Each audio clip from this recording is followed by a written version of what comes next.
Oh, we're in Lake Tahoe, and this is a very strange place to start a Mexico video. We will be there soon. So my husband's supposedly working out here. What are we doing? You know what? You know what I'm doing actually? What? I'm editing her Living Simply in Mexico video. Really?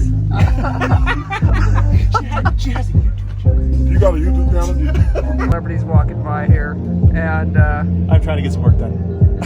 you're editing videos. That's what you're doing.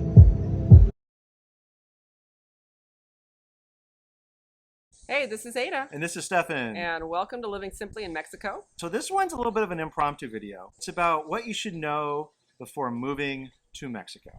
And just as a disclaimer, we haven't moved to Mexico. No. We reside in the United States, but we have homes in Mexico.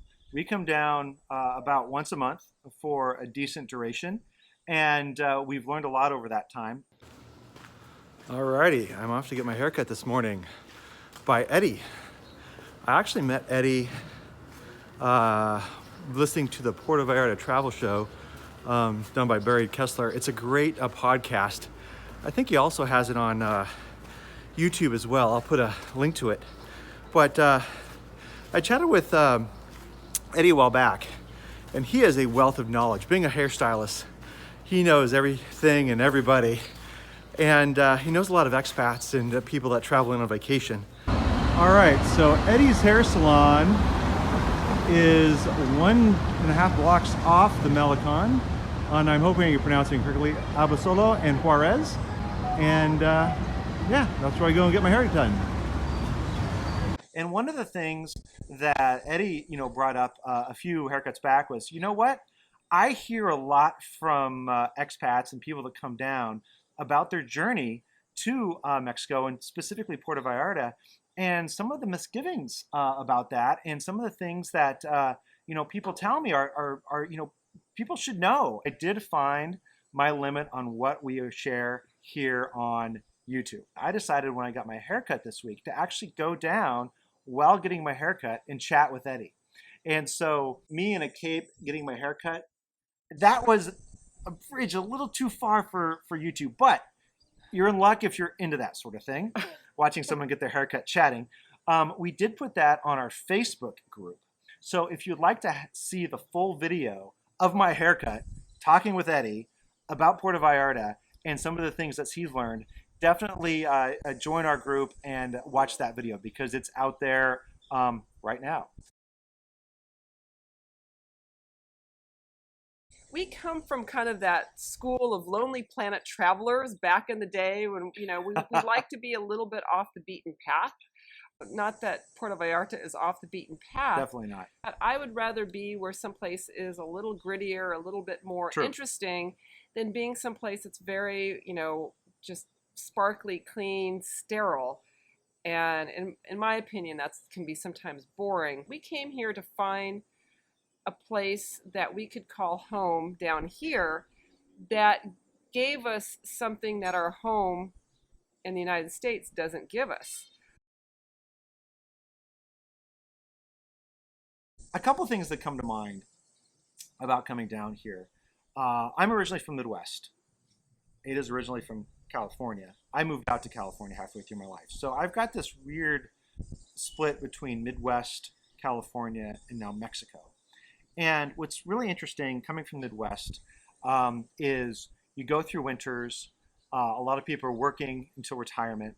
And in like November, December, January, February, it's like, man, why can't I retire and move to a nice, wonderful tropical setting? Don't just go to a place just because they have good weather. Think about their activities. Are you a person that is going to get bored? You do get bored of beautiful sunsets and beaches. You absolutely do. I haven't yet. You can have a beautiful place on the water with the sunsets and the beach. But if there's no activity around it, if it's hard for your friends to get there, if it's hard to go to a restaurant and eat that evening, you'll feel a little bit out of it. Yes, there's some drawbacks living in downtown Puerto Vallarta. You've got some noise, you've got a lot of people. But I think what really is exciting for us is we can still get out there on the beach and find some alone time. but we also have literally hundreds of restaurants to go to. And that's been a really, really good treat. We're still in suburbia, up in the Bay Area. We're not like in a city. So for us, actually, kind of, sometimes people have lived in cities all their lives and they want to get out and they want the small rural space. I don't want to hear anything but the chachalakas, and the geckos chirping. So for us, this is our exciting time. This is our relaxation, because we are in this completely new environment, exploring and living a life we've never lived before. Right. And so for us, that's exciting. So I just wanted to kind of preface that, because you guys might be going, oh, well, the city life doesn't, the beaches sound pretty awesome. And you know what? They are. And once again, we have, our other neighbors have moved a little bit further north of PV, and to this, much more, peaceful, has more seclusion. And it's nice, once again, to have that balance if you've been used to kind of being in this hectic lifestyle. So you've just got to know what you're looking for and what you want it to feel like when you're here. The other thing I want to mention is, in addition to restaurants, there's a lot of activities. There's cultural activities that we went through in a lot of our recent videos. But also too, we're running into first time things that are activities that are literally blocks away from our home. For instance, Encanto, which has open mic night. And what we found is that folks will come in, all the performers and open mic, and they'll basically go and perform, and they'll get you to try to come to their events. And so you get a nice, plethora, fancy word, of all the entertainment. Mexico is definitely like, hey, slow down a little bit, and be aware of what's around. And I think that has enabled me to really appreciate some of these other things. Don't underestimate slowing down. If you're not one that wants to slow down, you may say, I'm working so hard, I got to retire and get out of this, and all of a sudden a hard stop may be traumatic for you. Make sure that if you're working hard and you're looking for retirement and you want a place to relax, that that hard stop and that all of a sudden everything is quiet may drive you nuts. And that's in talking with Eddie at the hair salon. That's what he said. A lot of people coming down, it's like, okay, they've had enough of this. Now what do they do? And so it's really important to take a look at that. Just because you're not working doesn't necessarily mean there aren't things to do. And I watched a really interesting video recently, and it was about community service, and how community service shouldn't be a chore. It should just basically be taking your passion and using it to be a win-win, so somebody else is it can benefit, and someone in need. And that's what's fantastic, is there's no shortage of those opportunities everywhere. They present themselves everywhere. Right. And I think you will find in your community, you will find your place. And once again, it's just, or maybe you don't want to do that, and that's fine also. It's less about sometimes getting bored and more about what is your purpose? Why are you still around? And when you're working, you may say, oh, well, I'm still here because I'm got to put my kid through college. I've got to put food on the table. I've got to take care of, my parents, or whatever it might be.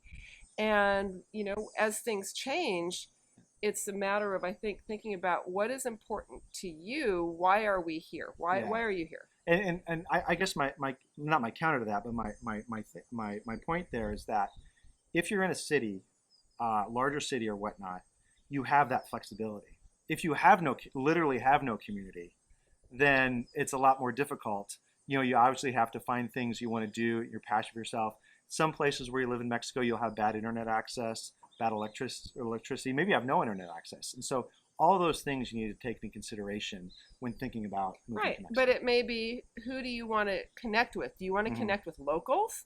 Or do you want to connect with other people like yourselves? So that's another point. So it's expat versus local community. Even in Puerto Vallarta, we have a lot of that. Or both. A choice. And we wanted to make sure we were integrated with both elements, having a connection to our home, and having a connection to this home. Just know what you're looking for, know what's important to you, and then when you're seeking out the area you want to live, making sure that you can see yourself there, and you can see yourself past, a couple years, like, okay, once you've got the house all settled in and you're all good, what are you going to do with your time? Mm-hmm. And it might be that you're continually working on your house because you've chosen to live someplace that has, beautiful gardens, and, and there's always projects, which, you know what, down here there's always projects, just saying, if you're living in a house. Right. But for some of you, you're like, I hate projects. I don't want to do projects anymore. I want to sit on a beach, and I want to live in a condo, and I want to have my community there. Totally fine also. So I think it's just know what you want. How do you do it? Do you rent? Do you buy a house? Do you buy a condominium? There are actually very different perspectives on that. Our preference and our craziness was to get a house. Actually, get two houses. Well, the reason why we like a house is we kind of despise recurring, fees. like obligatory recurring fees that we don't have a lot of control over. So. Not to say we don't have recurring expenses here with our house, but we have some control over what that looks like.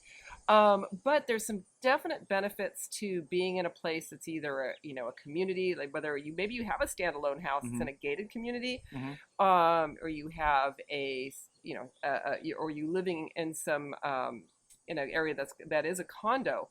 There are certainly some positives with that, with an HOA, because usually that comes with Mm-hmm. some shared expenses, whether it be the maintenance of the actual structure, whether it be security. But sometimes you can't always. Sometimes you got to be careful with some of those because the housing association may be a little too informal, and things may not get done. So do your homework when you're looking at a place. Find out information about that Right. association, and you may actually talk to the people that are living in the condos currently of what their experience has been. We have people that'll clean our house. We have a person that cleans our pool. All insignificant relative to, say, United States costs. Are you secure when you're away from everybody else in a rural setting, or are you secure when you're in an urban area around lots of people? I think that's a fundamental question. Yeah, I feel more secure with a lot of people around. Yeah, knowing all of our neighbors, knowing people, knowing it's like, hey, you know what, you left your door open today, or hey, it's something strange was going on, and having those eyes, it makes us feel more secure. Whereas if we are in a rural setting and we hear some weird noise that never occurred, like someone's driving up your driveway, who is that person? That would make me a lot less secure. But that's I think a fundamental question for you to answer. Sort of getting to know your neighborhood a little bit is important, and kind of feeling like you're gonna belong in that area. At both places, we have definite relationships with both the locals and our expat neighbors, and so I feel very secure knowing that if I'm staying alone in the house, I feel fine. If we are leaving the house for any length of time, I feel fine because our neighbors know, and our neighbors are watching for us. Be patient with the locals, realizing that we are not we are their guests in their country. Granted, even though I'm technically now a Mexican citizen, I'm their guest. Very tempting that you want to go and fix all the things that, oh my gosh, this could make work. it like the United States. This could work so much more efficiently if we did this, and this. And what you've got to realize, if you go in there and you start plowing your way of doing things, you are going to, without consulting the neighborhood boss, you're going to kind of be on the wrong side of getting the help that you need. you can go to a golf club community, probably more like where we are at in the region, Nueva Vallarta or Marina Vallarta. You can find that very similar to the U.S. Yeah, where we've got some Mhm, great friends from mhm, our town in the Bay Area who actually, yeah, they moved to Nueva Vallarta and they love it. They are in a condo that is near everything mhm, new, everything is level. They can go out on the boats, they can go play golf if they want, mhm. and they can still very easily get to places like Bucerias. And Yeah, so it's one of those things where they are just so happy, and we are too, right. but that would not be the place for us. Well, we want to be forced to speak Spanish, and so some communities, it's sort of default English first and maybe Spanish second. Whereas where we're at in downtown Puerto Vallarta, it's very much Spanish first. We kind of like to stretch ourselves a little bit and over time become really fluent in Spanish. We're not there yet. No, I look forward to that day. What you'll find on the job boards if some newbie comes on board with, hey, can I get a job down there? It's like, well, yeah, that'd be great, but you'll be working. First of all, you have to have a permit, which is difficult. You'll be taking a job away from a local person that most likely needs it, and it's going to be really, really low wage, low pay. There is remote work, and I think that's a much better thing. I know a lot of people do language teaching and things of that nature. I work a lot wherever I go around the world, and so I do that here too. I think on the other finance side of it is, do I have enough money to come down here? Well, I think, and we're not going to go into this obviously in this video, but calculating if you qualify to be a temporary resident is, I think, really important for your finances. And so that's something to look into, very much so. But then, hey, how much can I afford to live down in Mexico after qualifying? That's really your lifestyle, right? Your lifestyle. You can spend a lot of money in Mexico, but just up in north. But you can get by very cheaply too, very very cheaply, probably well under which you would need to qualify in order to have temporary residency in Mexico. So that's really a personal choice.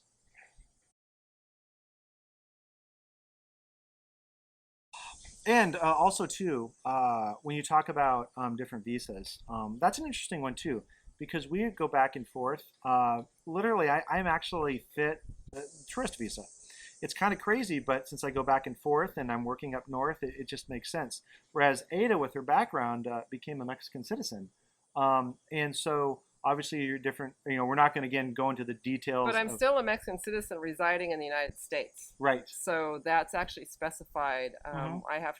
When I'm filling out my paperwork, when I'm leaving the country, I actually I designate myself as Yeah, such. so really do think about that. What you're looking for if you want to go towards citizenship, or you most likely you'll want to go towards permanent residency, starting with temporary residency. But those are some things that you should think of. And health insurance is another thing. Obviously, you can look at some of our past videos on that. It's very easy to pay cash here. Obviously, you'd have to have a cash buffer before you self-insure.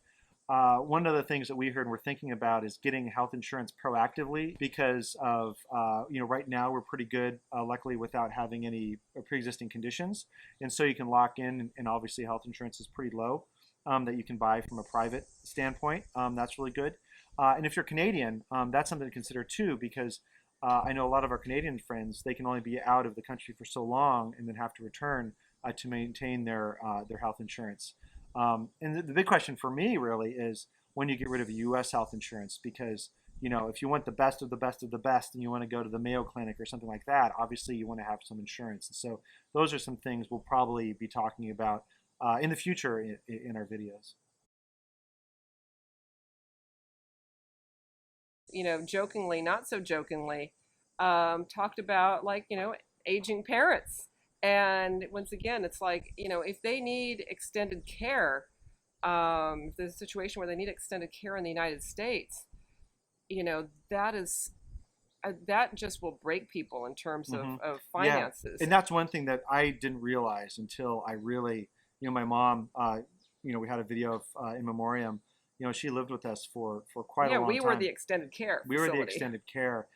If you're later in life, much later, like in your 90s or something, maybe you're okay with just coming down here and just living rest of your Right. life, Or, right? you have a house that has another bedroom that you can have your live-in person that can Hmm. be your caretaker, and But at a yeah, fraction of a cost of what fraction. it would be, back in the States.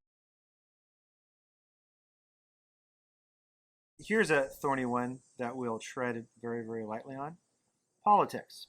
Um, Regardless of where Tread you, carefully, my dear. yes, regardless of you where you fit on the spectrum, um, it is very, very difficult right now in the United States and even Canada. It's everything is very dramatic, and when you come down to Mexico, the best part about it is you don't think about it. It's a very relieving feeling to be down here, and so regardless of your political bent, that is one nice thing to consider. I don't know if wherever you're at on the spectrum, if say I'm gonna come down here just because of politics. I don't know if that's the right way of choosing where you want to spend the rest of your life. Well, it is a bit of But an escape. yes, it's an escape. I'm It's an going to escape. say and I'm not going to limit it to politics. I'm going to talk about world events. True. There's a point where you're so bombarded with what's going on in the world that it's a burden, it's a weight, and I give myself permission down here to not check certain news sources while I'm here, or at least not until the end of the day, or some time where I'm not just constantly being reminded of all the things that are going on that I may or may not have direct control over. Most things we don't have direct control over. We do have an indirect impact, and I think that's the thing. If you're somebody who wants to have an impact, you've got to decide where is it that you want that impact to be, and where you are living may influence that. It Hmm. might be that if you want to have an impact in U.S. politics or U.S. whatever, living down here is not going to be the place that you're going to be doing that, No. because you're going to be escaping it.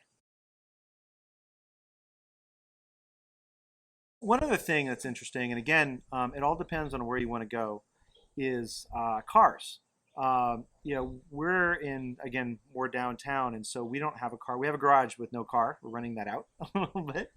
But what's your take? I think you're pretty adamant Every about. time somebody asks us, so you going to get a car? I have an emphatic no as my answer. Once again, we're not living down here right now, so I wouldn't want to. Nor do I see myself. It's really liberating for me to not have to drive anywhere. Hmm. That may change over time. That may change when we do eventually come down here more full time and we want to do more exploring of the area. This may definitely, if you're living someplace that is not in downtown, it might be very important for you to have the freedom where you just can't call an Uber or a taxi at any hour to be able to get to the store to get groceries, right, in the pouring rain. So there's a lot of things to consider. The rainy season down here is no joke. When it rains, it will rain, but you usually have a little bit of warning. Yeah. Well, what's interesting, if you're driving downtown in the Romantic Zone, for instance, and it really downpours, it could flood your car. Yeah. And so that's one thing. Although I have this guilty pleasure of getting one of those converted Volkswagen buggies, or one of those Volkswagen Safaris that are from like the '60s that have like the cloth top. But We're not getting a thing. not getting a thing. No. Not the Safari. No. Oh, bummer. No. Oh well, maybe the buggy. Buggy. No I bug. don't want a safari. No buggy or Safari for me. How about a sailboat? Bring down sailboat. No. No. Oh, help me out here, guys. No. When we do retire someday, we will consider this our home full time, and we'll travel to really cool places. Probably in the summertime when it's when we want to seek some cool air. And there's so much of Mexico to see. Obviously, there's a lot of other bloggers out there that do all that all day long. We have not. If you're looking for different viewpoints Was it Sean in Paradise that's up in San Pancho, San Francisco, north of us. That's more of a laid back community feel, surfer feel, which is awesome. So check him out. Was almost retired in Mexico, which he's on Baja, or actually near I think La Paz, that area. That's a completely different vibe than Puerto Vallarta, which is interesting. And then you've got I call them the punk expats, which is Alice and Greg in Mexico City. They're really really fun to follow, and they're true city dwellers. And so we actually watch them too to get a different feel. Think about what you want your life, your day to look like, and reverse engineer it from there. And with the considerations that come with, the second half, second third, second wherever you are, or second third, last wherever you are in your life, healthcare, transportation, finances, safety, how much work you want to do, how you want to spend your time, who you want to help, and who you want to spend that time with. Those are all such important things to consider. They're all very different, and it's great that everybody has a different perspective. Mm-hmm. Otherwise, we'd be fighting over the same place. And some people retire at 55 or earlier. Some people retire at 65. Some people work their entire lives and really enjoy it. And my philosophy is life is very much a journey. It's not a destination. The destination is it's the end, right?